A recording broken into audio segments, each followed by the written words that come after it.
There were, in the great industrial contest of the Second World War, two competing philosophies of flight and fire. One was born in American machine shops where farmers' sons turned wrenches, where production lines hummed, where reliability was not merely a design preference, but a cultural instinct. The other came from German drafting rooms steeped in engineering mystique, where precision bordered on obsession and mechanical elegance was worshipped like doctrine. Both produced aircraft engines of remarkable ability. Only one produced engines that could fight a long war. To understand how the skies were won, one must begin inside a cylinder block, where metal meets heat and pressure becomes motion. The United States chose simplicity married to scale. Germany chose brilliance balanced on a knife edge. The American Allison V-17 V12, powering the twin-engined P-38 Lightning, was not glamorous. It had no mechanical fuel injection like the Daimler-Benz series. It did not achieve the astonishing specific horsepower figures of the Junkers inline engines that came later in the conflict. It was, instead, a study in durable practicality, a machine that could take punishment, run long hours in humid jungle heat, and be coaxed back to life by men working under palm leaf shelters with steel tools that rusted faster than their hands could wipe them dry. The P-38 Lightning, in many ways the first American long-range precision fighter, existed because of the philosophy wrapped within those Allisons. Two engines, counter-rotating to cancel torque and keep the aircraft stable during violent throttle changes. Two turbochargers, breathing cool, clean air at altitude to maintain power where thin oxygen suffocated lesser designs. Redundancy was not an afterthought, it was the point. A pilot could lose an engine over ocean or jungle, feather the prop, adjust mixture and manifold pressure on the survivor, and limp home. In a theater where distance was enemy and weather ambush, survival was victory. The Lightning's engines made survival possible. Across the Atlantic, German engineers chased a different dream. The Daimler-Benz 600 series, beating at the heart of the Messerschmitt fighters, was a marvel. Liquid-cooled, fuel-injected, capable of astounding performance when tuned and fed with the proper high-octane fuel. The Junkers Jumo engines, particularly the 213 series, pushed the envelope even farther with ever more sophisticated supercharging solutions. And in the twilight years of the Reich, German designers birthed the jet turbines, the Junkers 004 and BMW 003 machines, so far ahead of their time that pilots described the first encounter as witnessing a glimpse of the future. Yet brilliance carries a cost. The Daimler-Benz and Junkers pistons demanded constant attention. Tolerances were narrow, cooling systems fragile, superchargers delicate, and the jets, revolutionary though they were, lived short and violent lives. Combustion chambers cracked, turbine blades withered. Time between overhaul was not measured in hundreds of hours, but in tens, sometimes in less. In the wrong weather, with the wrong fuel, engines failed as if offended by the very idea of prolonged service. They were swords honed so thin that, after a few strokes, they snapped. This contrast is the war in miniature. The American approach, pragmatic, iterative, forgiving, gave the pilot a stable partner. The German approach, elegant, ambitious, hungry for perfection, too often gave the pilot a fragile thoroughbred that demanded conditions no battlefield could guarantee. Engineers speak in numbers, and war translates numbers into life or death. In American maintenance logs, time between overhaul meant reliability measured in hundreds of hours. Mechanics on muddy Pacific airstrips could replace magnetos and plugs, swap turbos, and return a P-38 to the cart, flight line in days, not weeks. Parts were standardized, instructions were simple. Spare engines arrived in crates like wheat sacks off a rail car. In German diaries, time between overhaul became a lament. The high-performance pistons and the early jets alike devoured scarce components. Worse, fuel quality deteriorated as the war progressed. Plane after plane rolled to a stop with engines starved not by design but by collapse of infrastructure, of supply, of chemistry itself. Engineers pleaded, pilots cursed. Ground crews improvised until they could not improvise any longer. Perhaps nothing explains the divide better than a simple field truth. An engine that starts every morning wins more battles than an engine that promises miracles and delivers maintenance headaches. Horsepower ratings sell dreams. Reliability wins wars. The P-38's Allisons had quirks. Yes, the early intercoolers ran hot in desert service, the turbo plumbing was complex, and the engines could be temperamental if abused. But they were teachable machines. Once pilots learned the gospel of throttle discipline and mixture control, once crew chiefs understood the rhythm of inspections, those twin V12s became long-distance companions. They hummed over Bougainville.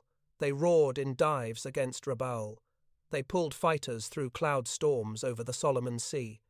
They stayed alive long enough for the men in front of them to master the art of combat.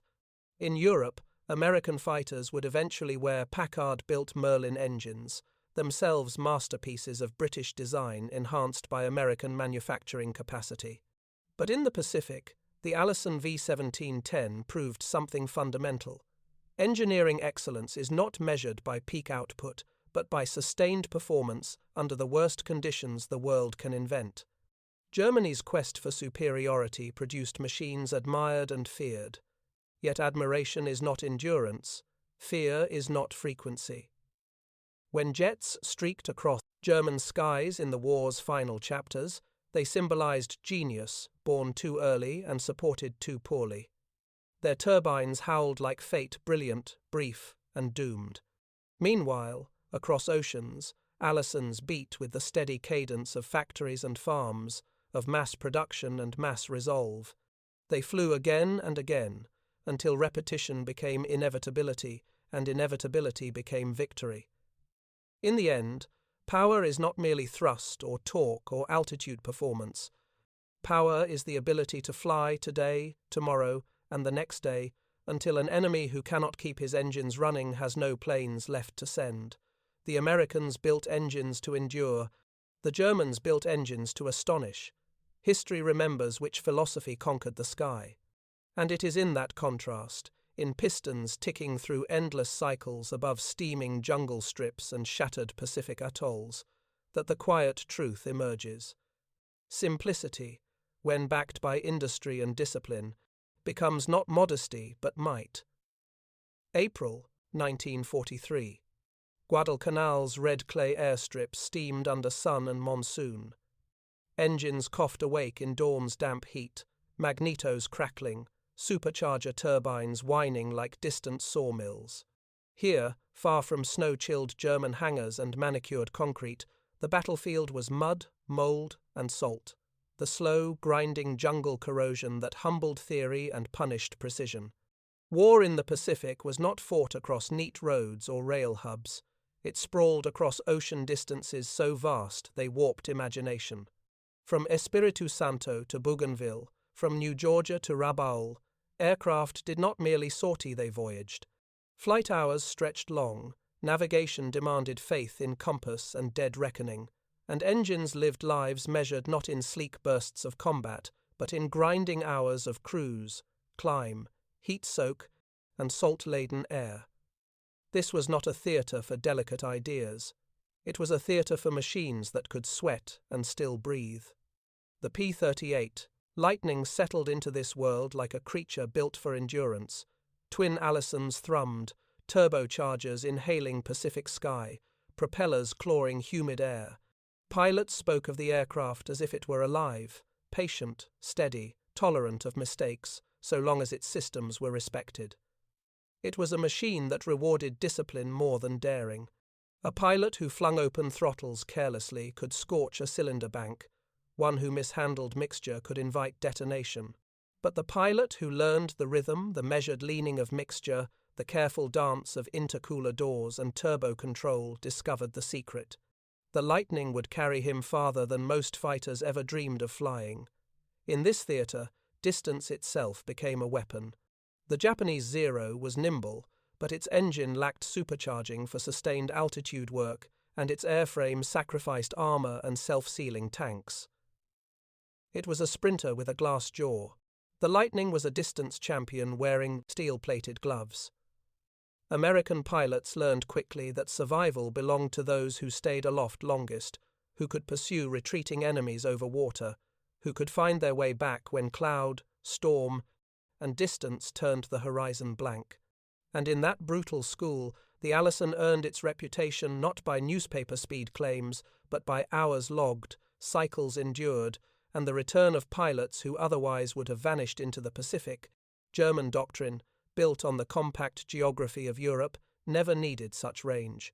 Its aircraft launched from paved bases, fought within sight of friendly lines, and returned within minutes if engines faltered. Their machinery could afford fragility. Rescue was never far. In the Pacific, an engine failure meant ocean.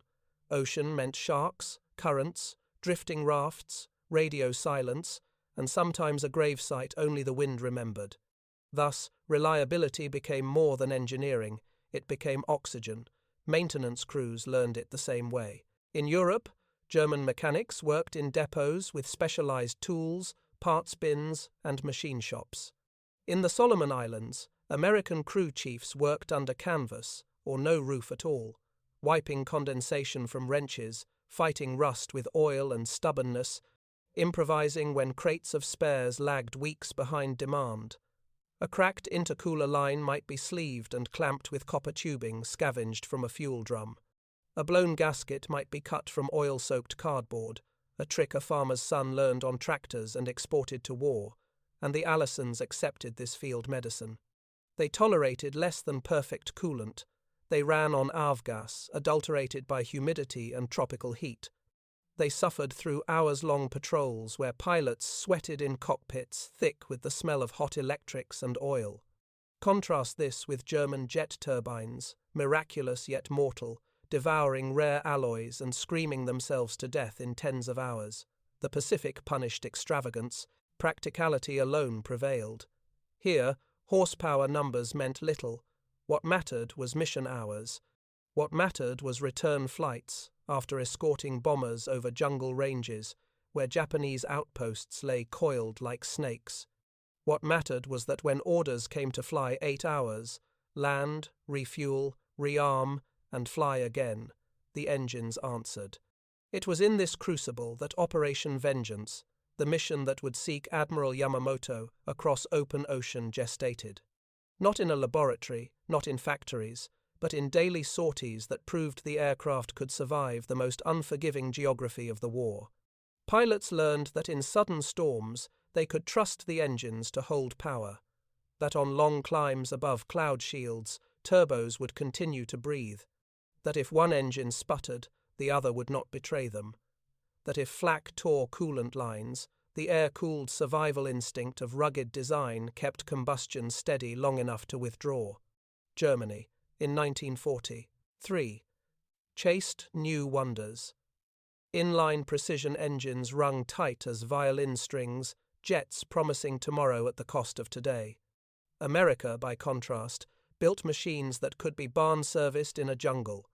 For every German engine that dazzled at a test stand, the Pacific required engines that sweated, groaned, endured, and outlasted. And so the engineer's equations played out in the real world. Time between overhaul was not a statistic in a report. It was the difference between a pilot returning or vanishing into wave and jungle. By the end of 1943, Lightning Squadron logs in the Pacific told a quiet story. Rising sortie counts, long-distance missions completed, pilots returning with engines worn but obedient. The jungle and sea asked one question of every aircraft: how long can you stay alive? The Allison V-1710 answered not with elegance, not with glamour, but with something far more powerful: endurance, measured not in minutes of glory, but in hours of survival. Where other engines tired, it persisted. Where finely honed mechanisms balked at dirt and salt, it flexed and forgave. It was not the loudest achievement of the war, nor the most celebrated, but in the long arithmetic of campaigns fought far from home, it was decisive, for wars are not won by spectacular bursts. They are won by engines that start at dawn, again and again, until the enemy's engines do not, and the sky, through repetition, becomes a one-sided place. April 18, 1943. Dawn bled slowly across Henderson Field, turning palm fronds silver and casting long shadows across revetments bristling with P-38 lightnings. Mechanics tightened cowling latches, wiped oil from aluminum skins, and tapped gauges with knuckles trained to detect lies. Pilots strapped in, faces hard behind oxygen masks, eyes fixed not on the enemy they would meet, but on the miles of ocean they would cross before the first shot could even be fired. Operation Vengeance was more than an interception. It was a test carved in distance and time. An ambush set not by surprise, but by mathematics.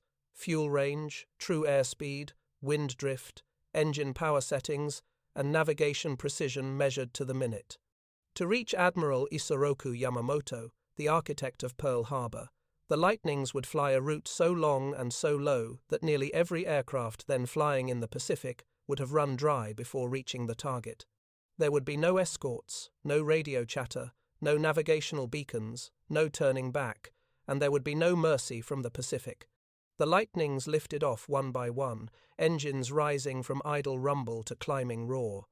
Each pilot monitored manifold pressure, mixture, supercharger boost numbers that meant life if they behaved and death if they spiked. Sweat gathered on foreheads despite the morning cool. 8 fighters formed up, then tucked into low-altitude cruise barely above wave tops. Turbulence slapped wings, salt in spray-licked radiators. Behind every flight control input was a trust not in chance, but in machinery. The Allison engines hummed steady, their turbos spooling like muted thunder. Pilots set lean mixtures for maximum fuel economy, nursing every drop, their aircraft heavy with internal fuel and drop tanks. They flew so low that ocean spray occasionally spattered canopies. One wrong mixture control movement, one missed cylinder head temperature needle creeping too high, and the engines would detonate themselves into silence with nowhere to land but the sea. German fighters, at that same moment in Europe, could expect ground-based vectoring, nearby fields, short missions with predictable fuel margins. In the Pacific, there were no such luxuries. The penalty for mechanical fragility was drowning. Lieutenant Thomas Lanphier and Captain Rex Barber led the formation, guided by Navy Lieutenant Doug Canning, whose navigation would become legend. The plan relied on precision, akin to threading a needle from miles away, a needle moving through the air at hundreds of miles per hour. To conserve fuel, the Lightnings throttled back, their Allisons running at economy settings. Mixture leaned, turbo boost minimized, propellers turning lazy circles that belied the urgency of their purpose. Hours passed. Cloud banks hovered like watchful guardians. A sudden squall punched through the formation, drumming rain against plexiglass and rattling control surfaces. Lightning flickered at the horizon. Still, the engines did not falter. Pilots in later interviews admitted something they never said then. They feared not the Japanese. They feared that distance would undo them, that fuel gauges would sink too quickly, that a turbo line might rupture, that heat from prolonged low-altitude throttle settings might warp a bearing or blister a piston crown. Yet confidence held. Each pilot had watched the Allison endure, day after day, mission after mission. The risk was staggering, but not blind. Hours into the flight, still no target, only ocean and empty sky. The temptation to climb, to check bearings, to breathe cooler air resisted. Altitude meant drag, meant fuel burn, meant failure. Endurance was discipline. Then, like ghosts materializing from the haze, Japan appeared. Not cities or ships, but dots in the sky. Betty bombers, 0 escorts, right on schedule, exactly where intelligence predicted Yamamoto would be. A heartbeat passed, then the Lightnings split formation. Barber and Lanphier climbed hard, throttles firewalled, turbos screaming. The Allisons, after hours of low-power cruise, surged without hesitation, mixture levers forwarded, prop blades flattening, boost pressure climbing clean and smooth.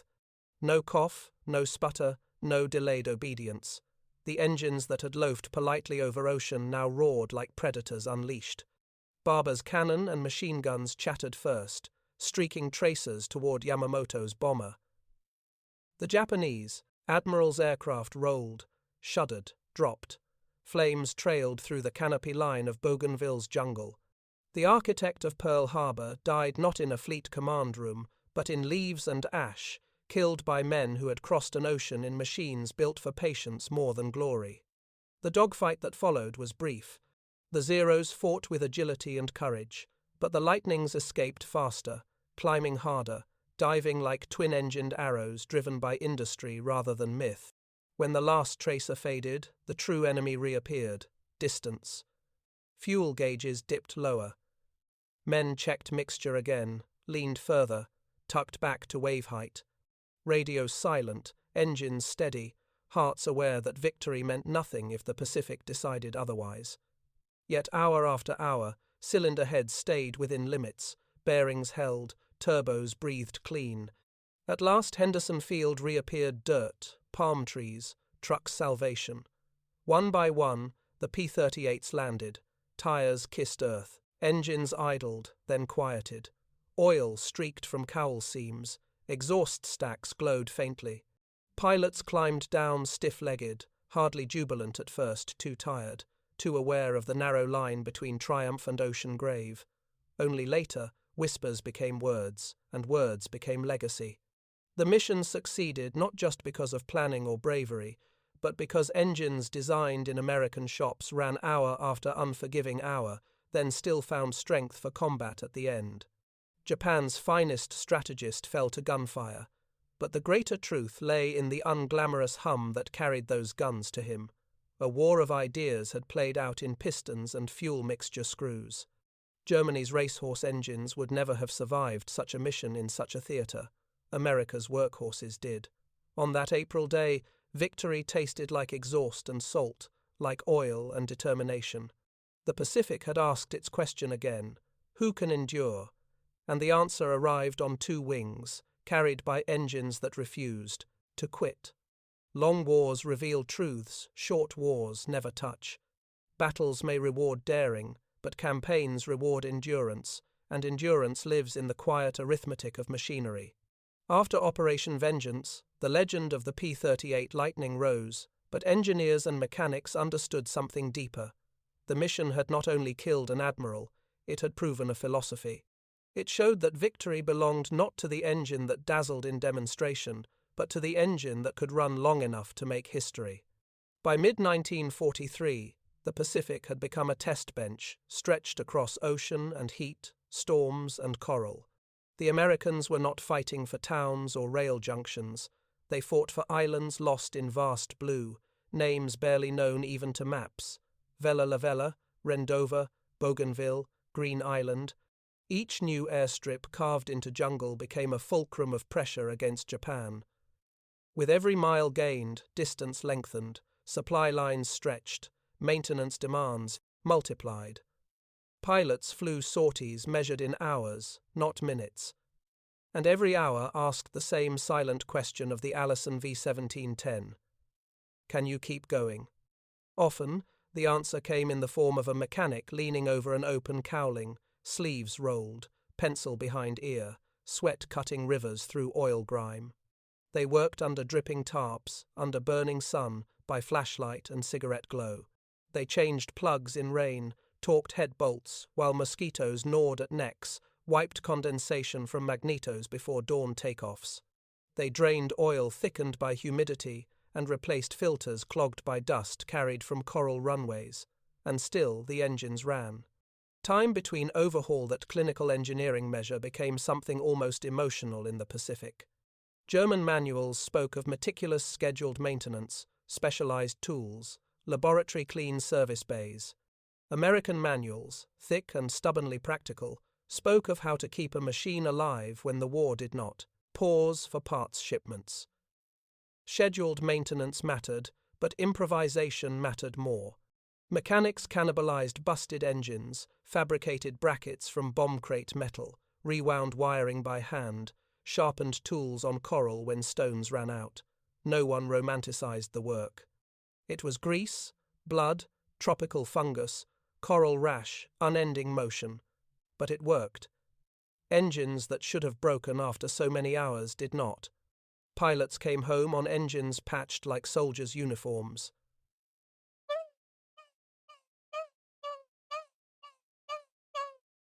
There was pride in that quiet, uncelebrated pride. Not the heroic pride of Hollywood dogfights, but the pride of a wrench turned right, a cylinder that fired clean, a pilot who returned because someone had stayed awake an extra hour tightening clamps. Meanwhile, Japanese aircraft, elegant in their own austere brutality, faced an enemy they could not outfly: entropy. The Zero's Sakai engines, light and nimble, lacked the redundancy and durability demanded by long-range combat. They were fighters built for early war dominance, not endurance war across crumbling supply chains.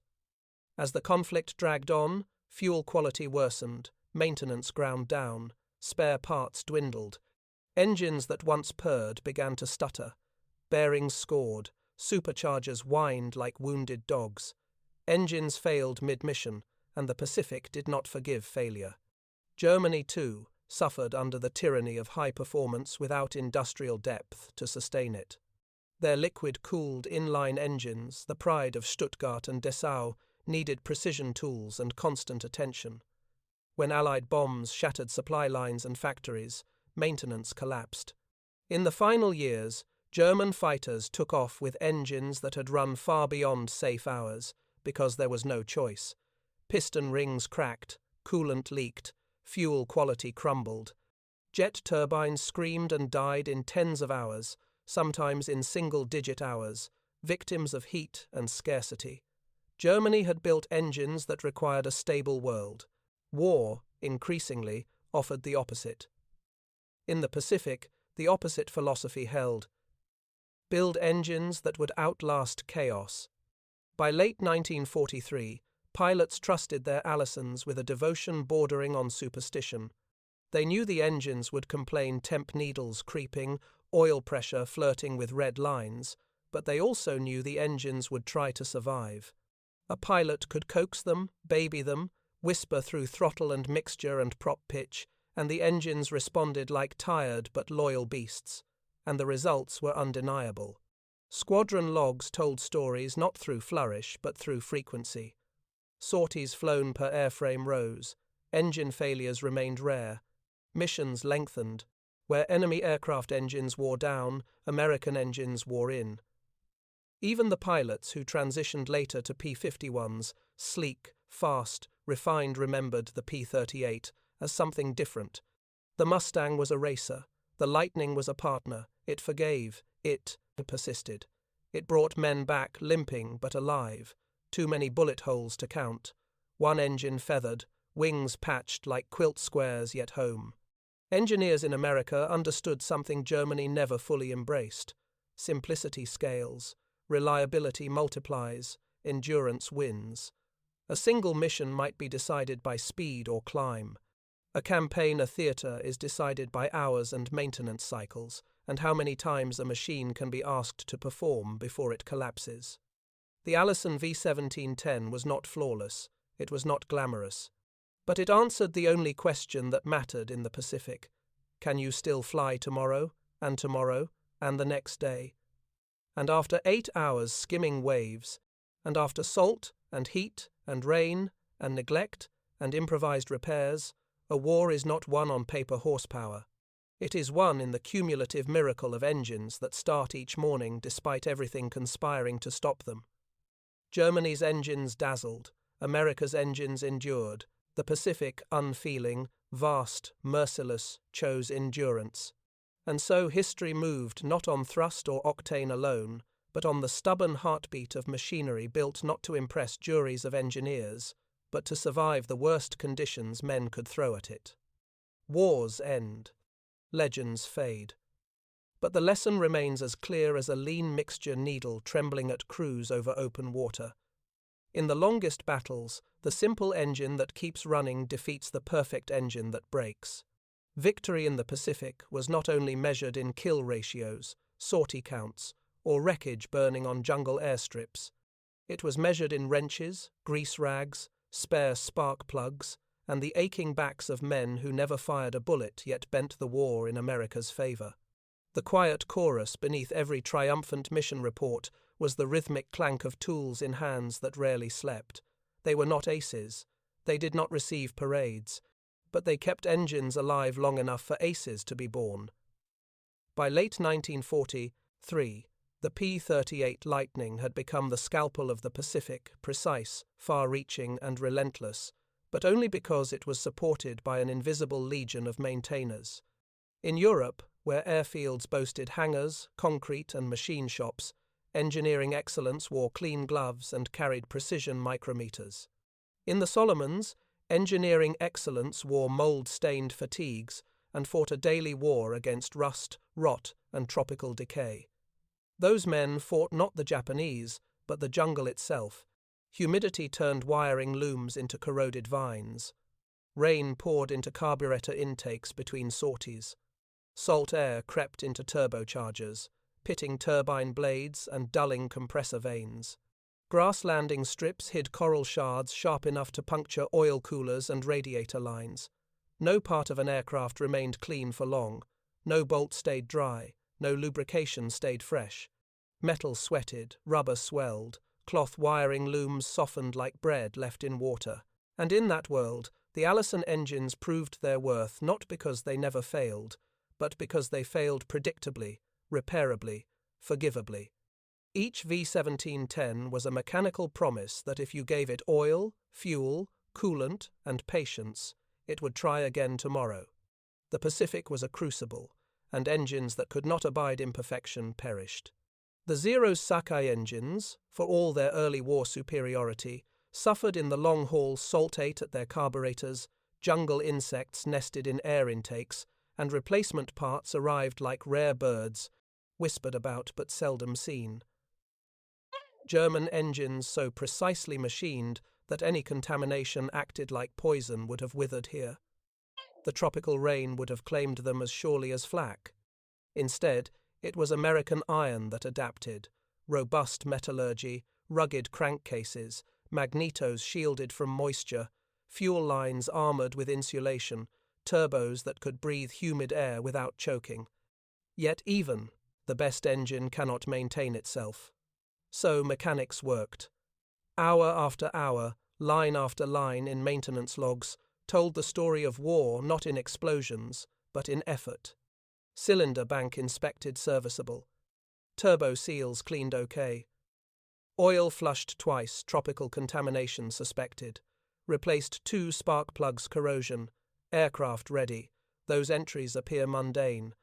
Only until one imagines the context. A man kneeling in mud, lightning cracking beyond palm fronds, cleaning spark plug threads by lantern light because a pilot would ask that engine to fly again at dawn. A man scraping barnacles from a makeshift fuel drum because refueling lines had dipped into salt water at low tide. A man filing burrs off prop blades damaged by coral stones kicked up during the last takeoff. A man washing engine cylinders with fuel because proper cleaning solvent was 3 supply ships and 2 months away.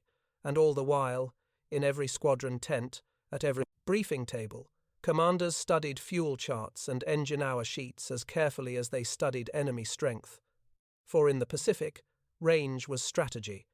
Without reliable engines, there could be no ambush over Bougainville, no escort to Rabaul, no patrols to hunt bombers threading cloud banks toward Guadalcanal. The brilliance of Operation Vengeance had not been in its gunfire. That moment lasted seconds, but in the long hours of engine endurance that made the gunfire possible. Japanese officers interrogated after the war spoke with reluctant awe, not only of American pilots, but of American mechanics. They spoke of seeing lightnings return again and again, as if the machines themselves did not understand exhaustion. They spoke of wearing down men, but never quite wearing down engines. In truth, the opposite happened. Fatigue gnawed more quickly at the Imperial Japanese Navy and Army Air Forces. Their ground crews, once proud craftsmen, grew strained as spare parts vanished. Engines went longer without overhaul until they became unreliable, not by design, but by necessity. A Zero that could not be supplied was not a samurai blade, it was a rusting relic. And the Pacific rusted everything. Meanwhile, American supply ships rolled in like tides. Oil drums, spark plugs, replacement pistons wrapped in wax paper and grease, turbo housings packed in straw, magnetic compasses sealed in lacquer and wax, and entire crated engines, ready to be swapped in a day if needed. A German engineer in a post-war symposium once said, with melancholy precision, "We built engines for peak performance. America built engines for war. War favors endurance, not elegance.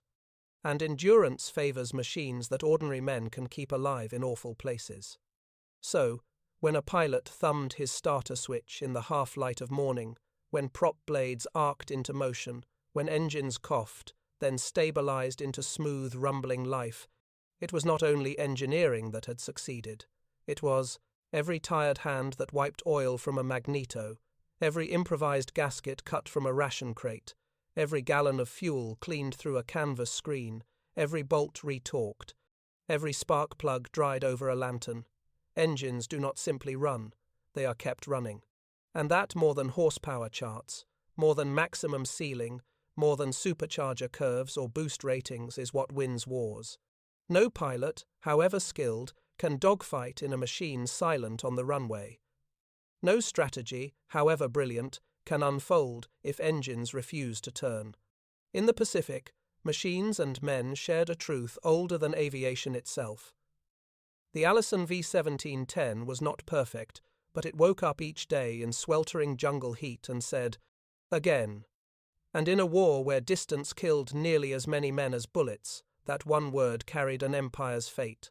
War does not announce the moment it turns. There is no trumpet, no banner, no sudden revelation. Instead, a pattern emerges, a steady rhythm, where one side awakens each day with engines ready, fuel loaded, and pilots climbing into cockpits, while the other fights first to merely function.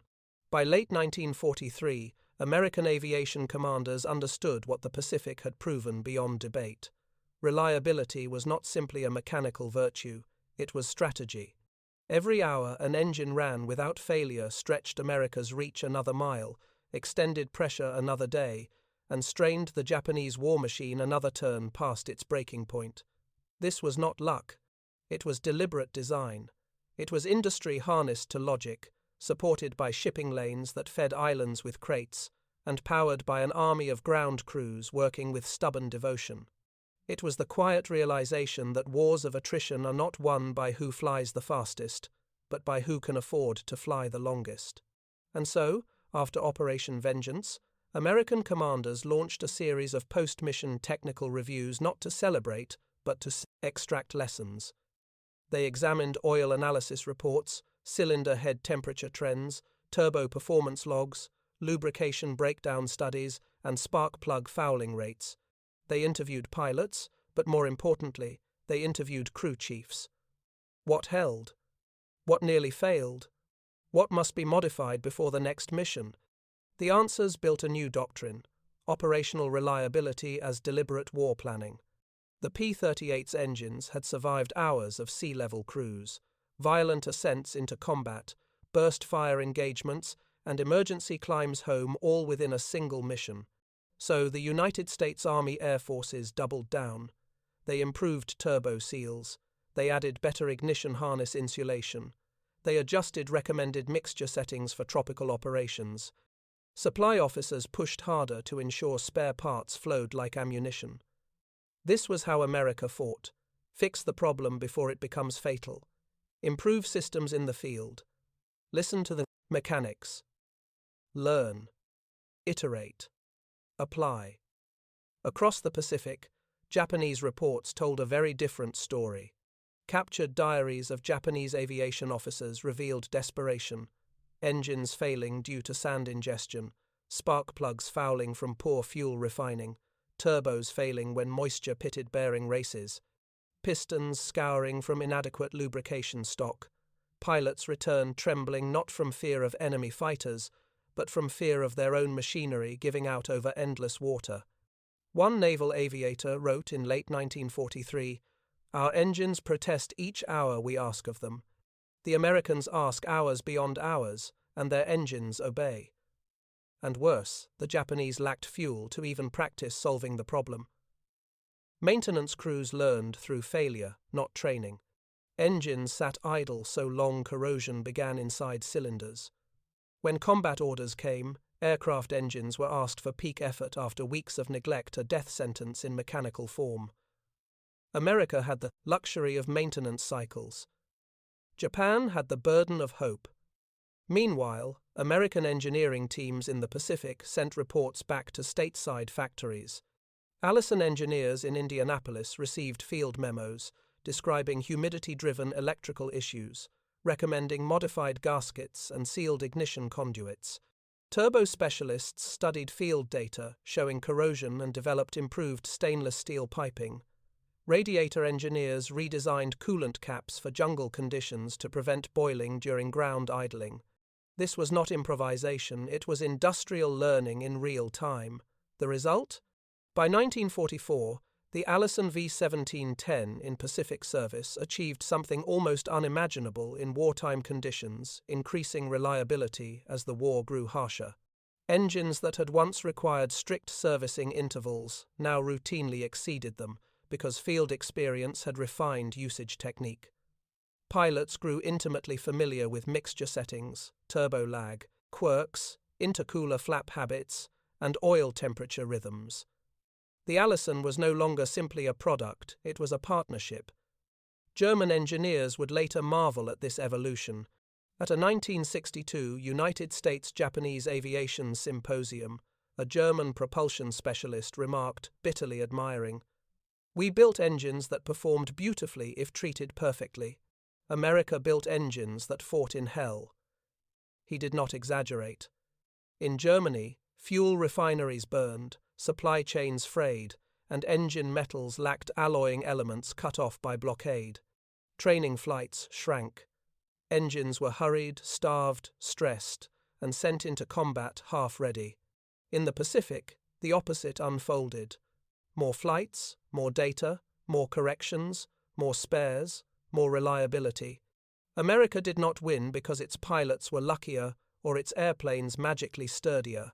It won because it kept learning faster than engines could fail. Even Japanese engineers, proud men who revered mechanical beauty, admitted this truth after the war.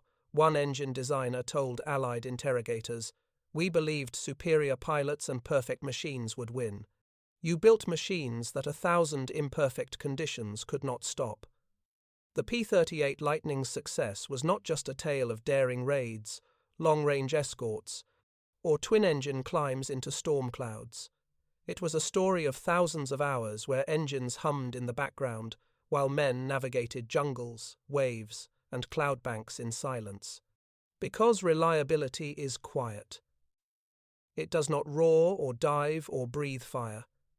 It simply does not fail. And in the Pacific, a theater of fatigue, corrosion, monsoon, distance, and isolation, the quiet virtues mattered most. The Allison did not ask for glory. It asked only for oil, careful hands, and trust. In return, it gave something priceless in war. Certainty. When the time came for yet another mission across the endless ocean, aircrews walked toward their lightnings with confidence. They did not pray their engines would start, they simply expected them to. That expectation, mundane, unromantic, technical, is where empires fall and rise. Japan's pilots told myths of spirit conquering steel. America built steel that outlasted spirit, and in the end, endurance was destiny. By early 1944, the Pacific War had entered a new phase not measured in individual dogfights, but in geography conquered by persistence. Every island seized stretched supply lines westward, and with each mile gained, the Allison engines in the P-38 Lightning carried American resolve farther into Japan's shrinking world. It was here, in the long-hauled flights over featureless ocean, that endurance became not merely an engineering advantage, but a psychological weapon. Japanese pilots, still trained in the culture of decisive combat and swift victory, found themselves confronted not by momentary brilliance, but by a slowly tightening fist, a patience made of metal, oil, and pragmatism. American fighters began escorting bombers deeper into enemy territory than any fighter force had ever attempted, flying at altitudes where breathing felt like trying to sip air through cloth, where the sun scorched canvases of ice across wings, and where the horizon curved in lonely indifference. The P-38 Lightning did not merely accompany bombers, it multiplied them. Range was force, range was presence, range was domination projected through reliability. On every mission sheet, pinned to briefing boards in palm-thatched operations huts across the Solomons and later the Marianas, numbers told a quiet truth. Distance to target, distance home, expected loiter time, engine hour estimates. Long before a pilot squeezed a trigger, the math of reliability had already fired the first shot. Pilots strapped into cockpits, slick with condensation before sunrise, listening to the ritual of engines warming that raw, uneven cough, turning slowly into steady rumble. Carburetors hissed, turbos whined awake, magnetos sparked like seconds ticking. And there, in that moment between uncertainty and trust, every man knew the truth. A P-38 did not merely carry twin engines, it carried two promises. If one failed, the other would bring him home. If both ran, the enemy would not survive the encounter. The Japanese heard that truth too, in the growing frequency of American raids, in the unbroken chains of contrails stretching across the sky like chalk lines of inevitability. In debriefings after the war, Japanese officers spoke of the rhythm that American fighters developed, a cadence that never paused long enough to let the empire breathe. There was no rest, one Imperial Navy airman admitted in 1946. Your aircraft returned again and again, as if they did not understand exhaustion. His words carried no bitterness, only astonishment. The P-38 Lightning's twin-engine layout, once mocked as excessive, became the most feared silhouette in the Pacific. It did not merely reach enemy territory, it stayed there. Pilots loitered above jungle airstrips, circling until opportunities presented themselves. If Japanese fighters rose, the Americans met them. If they hid, the Lightnings strafed the field, killing aircraft where they slept, and always, their engines kept running. That endurance altered Japanese doctrine.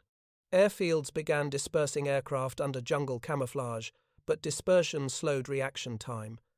Fuel shortages forced selective scrambling. Pilots waited, unsure whether to launch or conserve precious avgas.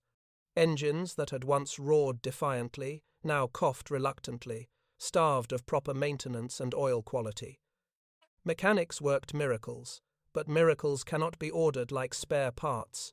In squadron tents, American crew chiefs logged engine hours and planned future maintenance cycles with quiet confidence. They knew when. Failures would likely occur because failures followed patterns. Wear was predictable, controllable, repairable. Every spark plug changed on schedule pushed a pilot another hour into the future. Every oil flush bought 100 more miles of sky. Japanese crews, in contrast, lived in the realm of improvisation without resources, creative, brave, but outmatched by scarcity. Engines ran long past overhaul limits. Bearings squealed. Superchargers lost tolerance. And pilots knew. Distance, once weapon, had turned traitor. They were flying farther with less support, while Americans were flying farther because of support. Somewhere over the Philippine Sea, a pilot in a P-38 tested his mixture controls as he throttled back to escort B-24s crossing toward Truk. He listened for small changes, that nearly imperceptible shift in RPM pitch, and smiled.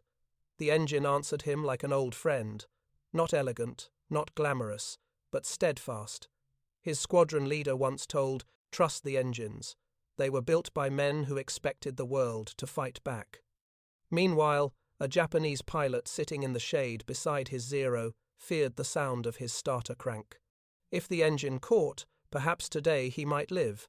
If it sputtered, he would explain failure not to steel and oil, but to men who could supply neither. The Pacific did not kill men immediately. It wore them down.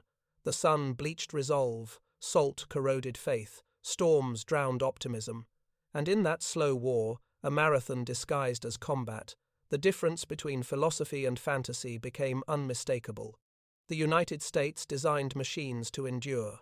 Japan designed machines to excel briefly. Endurance devoured excellence.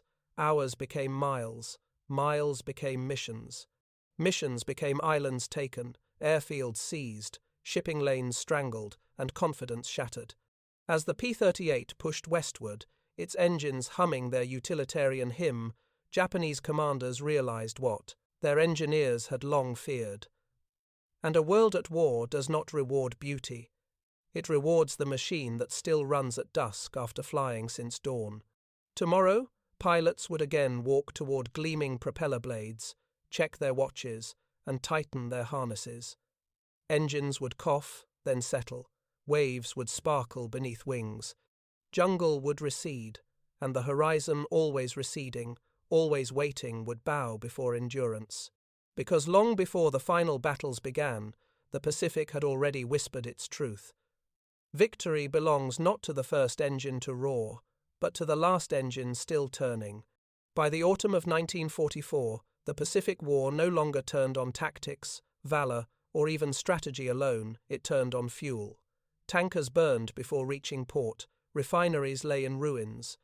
The once proud Japanese aviation machine, which had begun the war believing spirit outweighed steel, now faced a truth carved not by bullets but by chemistry and distance.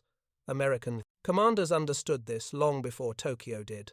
They studied arcs on maps like mathematicians calculating doom. Every mile westward tightened the tourniquet around Japan's fuel supply, and the P-38 Lightning helped twist it closed. With each passing month, the Lightnings returned with photographs of empty docks, idle barges, and camouflaged aircraft sitting silent, wings faded, engines cold. The Japanese Zero had once dominated the Pacific sky. It danced where other fighters strained, its Mitsubishi engine whisper-light, built for agility, not longevity. But great wars do not reward short grace. They reward persistence. By 1944, persistence belonged to the Allison V-17-10. Over Leyte Gulf, American fighters wheeled above amphibious fleets that stretched to the horizon, the sky trembling under the labor of aircraft engines cycling through patrol rotations. Below, heavy guns thundered in support of American infantry clawing at the archipelago, island by island. Above, the Lightnings swept forward, not in desperation or haste, but with habitual inevitability. Their engines hummed with the assurance of men who carried not just fuel but time itself. Across the battle lines, Japanese mechanics fought a different war. Aviation fuel Toyo Sekiyu, once drawn from Indonesia's oil fields, now arrived in trickles. Aircraft assigned to combat missions flew training only in imagination. Pilots rehearsed maneuvers not in the sky, but with chalk on packed earth floors. "We trained with our mouths," one surviving Japanese aviator later confessed. "We spoke through dogfights, we did not have fuel to fly." Time between overhaul for Japanese engines shrank to bare bones. Cylinder heads cracked, bearings seized, magnetos corroded with tropical salt. Improvised fuels, distilled from pine roots and tar, fouled spark plugs and starved pistons. Stories circulated of pilots instructed to taxi sparingly to conserve fuel even during warm-up, because every drop mattered. Meanwhile, at American forward bases, ground crews rolled drums of high-octane gasoline under palm trees as casually as farmers moving grain. Replacement engines waited in crates. Logbooks updated themselves with methodical confidence. Scheduled maintenance was not an aspiration, it was ritual.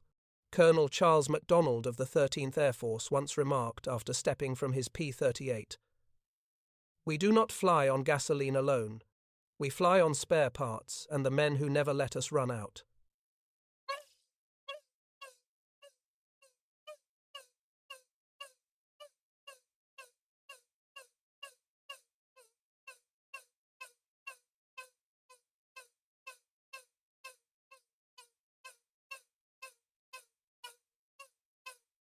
They lacked forgiveness, the kind given by design margins, redundant systems, and engineering philosophies that assumed machines would be pushed beyond reason. In Japan's aircraft factories, tolerance was precision's virtue. In America's, tolerance was reliability's shield. Consider the Japanese Nakajima Homare engine, technically ingenious, capable of extraordinary power, but so temperamental that even fresh from assembly it sometimes refused to run clean. Pilots joked, bitterly, that it needed a priest more than a mechanic. The joke faded as those pilots faced missions where failure did not mean embarrassment. It meant falling into the sea with no hope of rescue. The P-38, by contrast, accepted abuse with the stoicism of a farm mule. Its turbos inhaled the thin air above cloud towers and exhaled thrust. Its twin Allison blocks, rugged and plain, trusted metal more than perfection. In training, pilots learned to feather a dead propeller without panic. Redundancy made calm a habit. Every returning flight became proof of engineering humility, the belief that machines fail and men must be ready. And so the Americans flew. They escorted bombers to Manila, to Mindoro, to Borneo. They swept Japanese supply convoys, or what passed for them from the sea. They loitered over isolated enemy garrisons like hawks above dying prey. Sometimes the Japanese rose to challenge them. More often, they did not because they lacked pilots, but because pilots lacked fuel. Mechanics in ragged uniforms bowed before empty fuel stores, apologizing to aircraft as though to wounded comrades. In diaries recovered after the war, Japanese ground crew wrote with desperation, "We have planes, we have pilots, we have no gasoline. How can a sword cut when there is no arm to swing it?" At American bases, pilots rotated through missions, one group airborne, one group resting, one group cleaning equipment and studying intelligence. The cycle resembled industry, not combat. War had become a process. Engines idled on schedule. Carburetors breathed deeply. Fuel trucks rolled like arteries, keeping every cell alive. War favored the system that could repeat itself. In November 1944, a Japanese fighter pilot climbing to intercept incoming American bombers radioed to his ground controller, "My engine is losing power. Oil, pressure low." The reply, weary and hopeless, "Return if you can." The pilot did gliding, powerless, back toward a runway streaked with patched craters. He landed safely. Mechanics opened the cowling. There was no oil. There were no spare parts. There was only resignation. In that moment, Japan's aviation dream exhaled its last hopeful breath. Meanwhile, across the Pacific, another P-38 rolled onto a coral runway. Its engines purred, untroubled. Its crew chief wiped his hands and prepared for the next inspection. The war had become less a contest of bravery than a contest of continuance, and in that contest, the Allison engine, simple, durable, stubborn as a plough horse, spoke the quiet verdict of history. When future historians studied the Pacific Campaign, they pointed not only to strategy, courage, nor the fury of decisive battles, but to something quieter, the logistical hum beneath victory. Not the roar of engines at takeoff, but the steady idle. At dawn, repeated day after day without drama or doubt. Japan did not lose the sky in a single fight. It lost the sky each morning it could not launch. And the P-38 Lightning, engines steady, turbos spinning like patient lungs, climbed again, not out of glory, but out of discipline. A discipline carved into every bearing, every piston, every maintenance checklist laminated in grease and sweat. Endurance had become destiny. Fuel had become fate. And the empire that once believed spirit alone could power engines discovered, too late, that even the fiercest warrior cannot fly on hope.